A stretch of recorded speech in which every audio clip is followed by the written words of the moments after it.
Hezbollah भी इस जंग में पूरी तरह से शामिल हो चुका है। रात के वक्त में हिजबुल्लाह और ईरान ने एक साथ इसराइल की तरफ मिसाइलों की बारिश की है। रिपोर्ट्स के मुताबिक उत्तरी इसराइल में तकरीबन 40 से ज़्यादा रॉकेट हिजबुल्लाह की तरफ से दागे गए, जिसमें कई सारे रॉकेट निशाने पर लगे। जिस वक्त हिजबुल्लाह रॉकेट दाग रहा था इसराइल की तरफ, उसी वक्त ईरान ने भी मिसाइल हमले कर दिए। हालांकि हिजबुल्लाह के ज़्यादातर रॉकेटों को इंटरसेप्ट कर लिया गया, लेकिन इसके बाद भी इसराइल के तीसरे सबसे बड़े शहर हाइफा में 2 जगहों पर हिजबुल्लाह के रॉकेट के निशाने पर लगने की खबर है। हिजबुल्लाह भी अब इस जंग में ईरान का साथ देने इसराइल के खिलाफ इस जंग में आ चुका है। उधर यमन के हूतीज ने सऊदी अरब की तरफ हमला किया।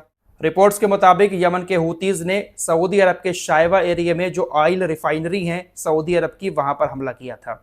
हालांकि सऊदी अरब के एयर डिफेंस सिस्टम ने दावा किया कि हमने उसको मार गिराया। यमन के हूतीज का ड्रोन हमारी ऑयल रिफाइनरी तक पहुंचता उससे पहले ही हमारे एयर डिफेंस सिस्टम ने खाली रेगिस्तान में उसको मार गिराया। सऊदी अरब का ये जो शाइबा एरिया है, यहाँ पर तेल का उत्पादन बहुत ज़्यादा होता है। काफ़ी बड़ा तेल उत्पादक शाइबा क्षेत्र को माना जाता है। यहाँ पर यमन के हूतीज की तरफ से हमला किया गया। ईरान के साथ बस यही कुछ संगठन हैं, जैसे हमास के साथ कुछ संगठन थे, कोई देश नहीं था, ऐसे ही ईरान के साथ भी कोई भी देश नहीं है। ईरान अकेला लड़ रहा है। बस ये साथ में संगठन ईरान और इसराइल की इंटरसेप्ट मिसाइलों का कहीं ना कहीं थोड़ा बहुत नुकसान करा रहे हैं। इराक के कुर्द लोगों की खबर आप लोग सुन ही चुके होंगे। अमेरिका काफ़ी ज़्यादा फोर्स कर रहा है कुर्द संगठनों को कि आप ईरान के अंदर घुसें और ज़मीनी ऑपरेशन करें, ईरान की सेना के साथ ज़मीनी जंग लड़ें। लेकिन कुर्दिश लोग जो हैं वो काफ़ी डर रहे हैं ईरान से। लेकिन इसके बावजूद भी लगातार प्रेशर पड़ रहा है कि आप जाओ, जा क्यों नहीं रहे हो, आपको मोटा पैसा दिया जाएगा, हथियार दिए जाएंगे, अमेरिका आपकी मदद करेगा। बहुत सारे वादे अमेरिका की तरफ से किए जा रहे हैं, लेकिन कुर्द लोग जाना नहीं चाह रहे हैं। रॉयटर्स की रिपोर्ट के मुताबिक इराक के कुर्दिश संगठनों का कहना है कि जो ईरान के अंदर कुर्दिश संगठन है वो हमारे ऊपर बहुत ज़्यादा प्रेशर डाल रहे हैं, क्योंकि उनके ऊपर अमेरिका का प्रेशर है। ईरान का कुर्दिश संगठन इराक के कुर्दिश संगठनों पर प्रेशर डालकर उनको ईरान की ज़मीन पर बुलाकर ईरान की सेना के ऊपर हमला करने की फिराक में है। लेकिन इराकी जो कुर्दिश संगठन है उनको इस बात का डर है कि ईरान के पास जो शाहिद 136 ड्रोन है, अगर उन्होंने हमारी तरफ 200 ड्रोन भी छोड़ दिए तो हमारे पास इंटरसेप्ट करने के लिए कुछ नहीं है।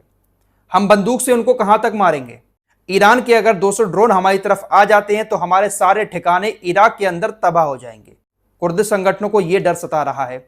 हालांकि अभी अमेरिका इन लोगों से ये वादा कर रहा है, इसराइल भी वादा कर रहा है कि हम आपको प्रोटेक्शन देंगे, लेकिन इन लोगों को यह भी डर है कि जंग एक दिन खत्म होगी और जंग खत्म होने के बाद अगर ईरानी शासन यहां पर रह जाता है तो उसके बाद ईरान हमें छोड़ेगा नहीं।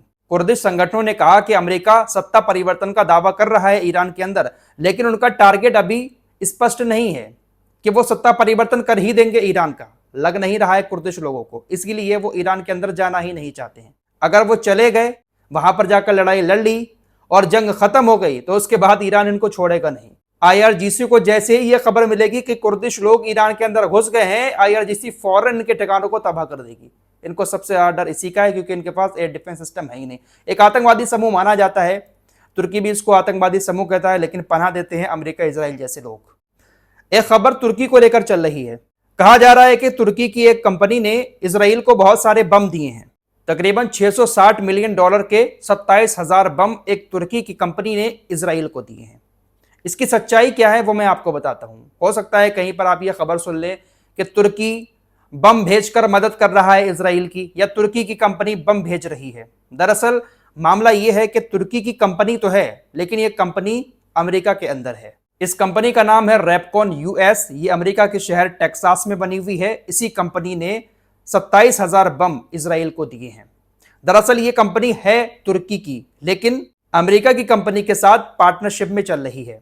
इसका मालिक तुर्किश ही है, लेकिन अमेरिका के साथ पार्टनरशिप है। जो बम बनाए जाते हैं उस पर मुहर मेड इन अमेरिका की ही लगती है। कंपनी तुर्की की है, इसमें कहीं ना कहीं शेयर तुर्की के मालिक का भी है। इसीलिए कहा जा रहा है कि तुर्की की कंपनी ने $6,600 मिलियन के 27,000 बम इसराइल को दिए हैं। रैपकॉन डिफेंस कंपनी जो हथियार बनाती है वो तुर्की के अंदर है।